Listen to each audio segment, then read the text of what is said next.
రాధిక తెలుగు అకాడమీకి స్వాగతం అండి. టెట్కి ప్రిపేర్ అయ్యే వాళ్ళకి 6వ తరగతిలోని ఉపవాచకం పాఠంలోని ముఖ్యాంశాలు మన జాతర జనజాతర అని. ఎందుకంటే గతంలో కూడా మనకు నాన్ డీటెయిల్ నుంచి ఇవ్వడం జరిగింది ప్రశ్నలు.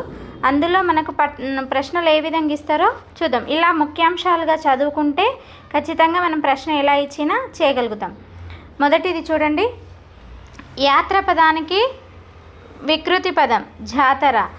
మనుషులు కలుసుకోవడం, ఒక ఊరిలో జరిగే మార్పులు వింతలు విశేషాలు మరో ఊరికి తెలియజేయడమే దీని అసలు ఉద్దేశం. దేని ఉద్దేశం? జాతర. మనకి జాతరన యాత్రన ఏదో ఒకటి ఇస్తారు, అప్పుడు మనము జాతర అని గుర్తు చేసుకోవాలి.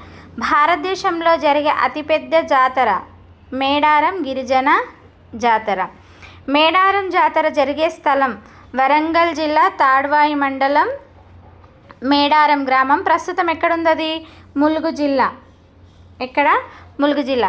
2 ఏళ్లకు ఒకసారి మాఘ శుద్ధ పౌర్ణమి మొదలు 3 రోజుల పాటు మేడారంలో జరిగే జాతర సమ్మక్క సారలక్క జాతర.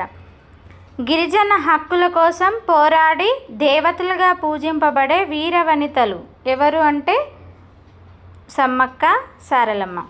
12వ శతాబ్దంలో కరీంనగర్ జిల్లా పొలవాసు ప్రాంతాన్ని పాలించిన గిరిజన దొర మేడరాజు.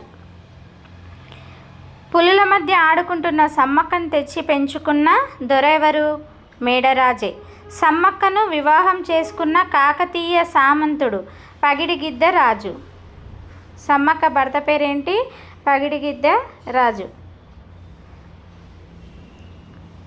నెక్స్ట్, సమ్మక్క పగిడిగిద్ద రాజుల సంతానం. వీరిద్దరు కలిగిన సంతానం నాగులమ్మ, సారలమ్మ, జంపన్న.